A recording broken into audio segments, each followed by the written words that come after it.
So you want to make the perfect fried egg, huh? Well, first things first, don't crack your eggs in the pan. Crack your eggs in a separate container.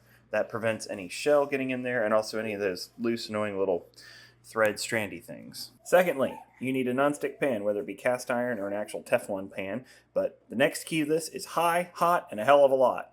See how the oil is a little shimmery?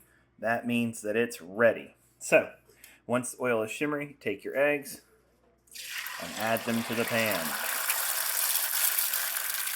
Here's another top tip. Have the dishwasher already open so you can go ahead and put the bowl straight in. My mom nearly died from salmonella when I was a kid. It is no joke. Wash your hands. Okay, look at these beautiful, bubbly, crispy edges, all right? So while that's happening, reach for some salt. Kosher is preferred, but whatever you have on hand, and salt the top of the egg.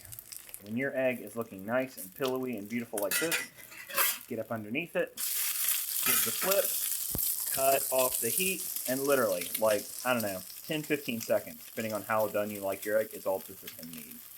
Make yourself a couple of pieces of delicious buttered toast, preferably homemade if you can, but it doesn't have to be.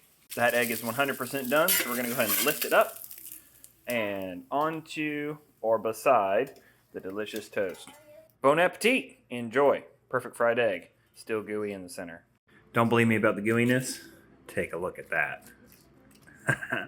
That's the good stuff right there. Garnish with hot sauce. Mine is homemade. Your results may vary. Enjoy!